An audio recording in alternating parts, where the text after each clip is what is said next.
Alright, Assalamualaikum warahmatullahi wabarakatuh. We back. Tadi continue video terkat. Aku pun tak tahu nak twist video macam mana.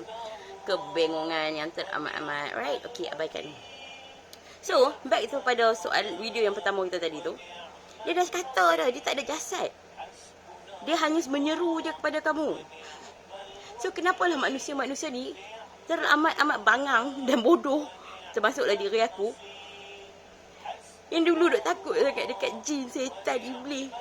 Hello, wake up man, wake up. Hello, everybody home, knock, who's there? Okay, kalau si depa ni, jin, setan, iblis ni, depa tak ada jasad, apa yang depa boleh buat kat kita kalau kita fikir secara open minded, logik, kan? Basic, pemikiran yang basic. Apa depa boleh buat kita kalau depa tak ada jasad? Dia hanya bagi seru je, dia hanya menyeru kita, dia bisik sahaja. Itu yang aku cakap kalau hampa tengok video aku yang sebelum ni, cerita pasal suara hati dan bisikan. Inilah yang membezakan suara hati dan bisikan, alright?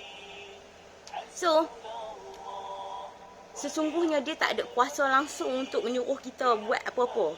Tak, dia cuma bisik je, dan kita perlu guna kesedaran kita dan hati kita untuk sinkron pemikiran tu. Kalau dia main bisik kat kita apa-apa, so guna logik, akal dan pemikiran hati hang untuk tafsir balik benda tu, sama ada hang patut ikut dia atau tidak. That's it, simple.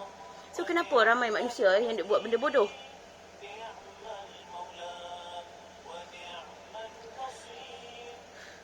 Nampak tak kebodohan kita kat mana? Hebat kan?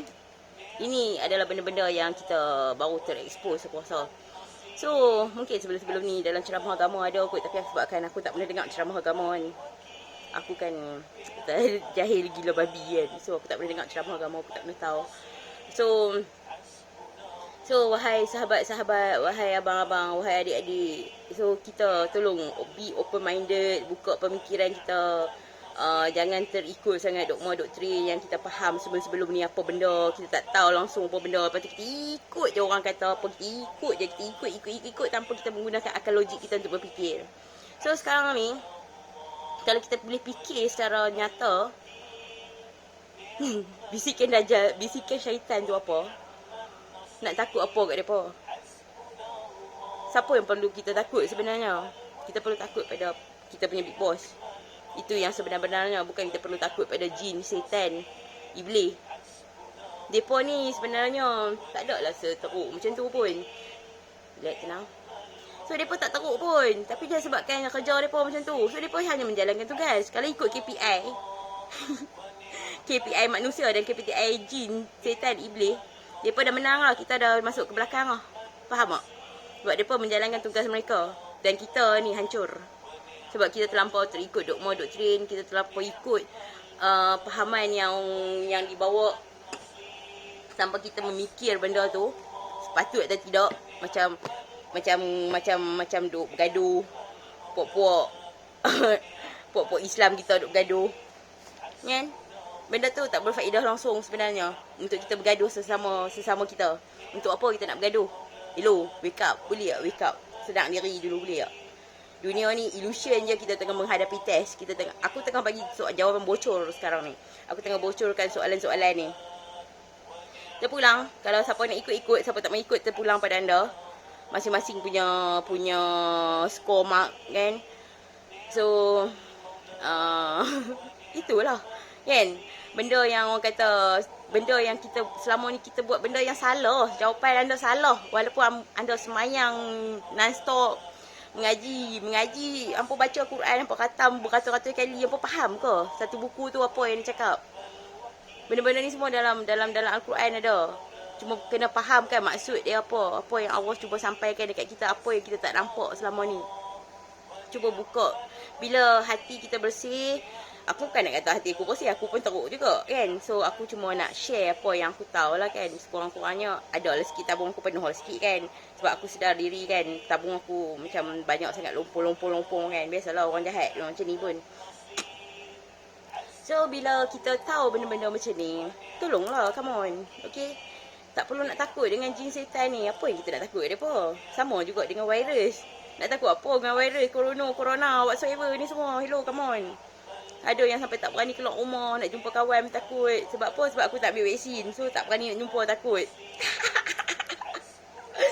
Come on man, bro. Yeah, wake up.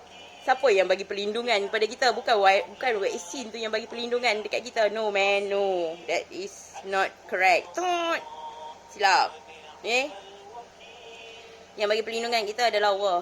So kita patut sedar diri.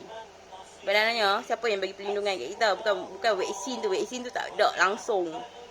Itu bagi aku, kalau cara pemikiran aku, itulah sebenarnya Dajjal. Macam dia kata dia bagi sebuku roti kan. Hampa lapang kan. Ni manusia ni consider tengah lapang ni. Dia tengah lapar dan dia tengah macam desperate gila. Kalau dia tak ambil benda tu, dia mati. Nampak tak? Kan dia bagi metafora dia macam tu. Dalam keadaan yang haus, lapar, manusia-manusia yang tengah kelaparan ni, tak ada vaksin tu boleh mati. Kan, takut sangat kan.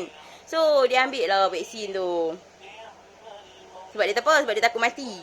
Dia takut lapang kan. So dia ambil vaksin.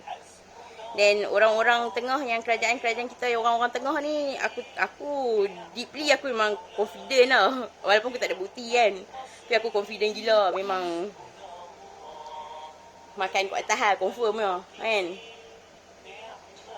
So tolonglah, back to reality, okay? Kita dunia ni hanya sementara. Ini adalah illusion. Kita tengah menghadapi peperiksaan. Kita tengah menjawab soalan-soalan periksa. Itulah. So aku rasa cukup kot untuk part syaitan, kawan baik kita kan. Jin, iblis. Cuba stop untuk point others. Tunjukkan kesalahan dekat orang. Balikkan kepada diri kita. Kesalahan tu bermula daripada diri kita. So sama-sama kita ubah diri, jom. Alright, yang cantik, yang indah daripada Allah. Yang tak senonoh tu semua adalah daripada aku. Alright, Assalamualaikum warahmatullahi wabarakatuh.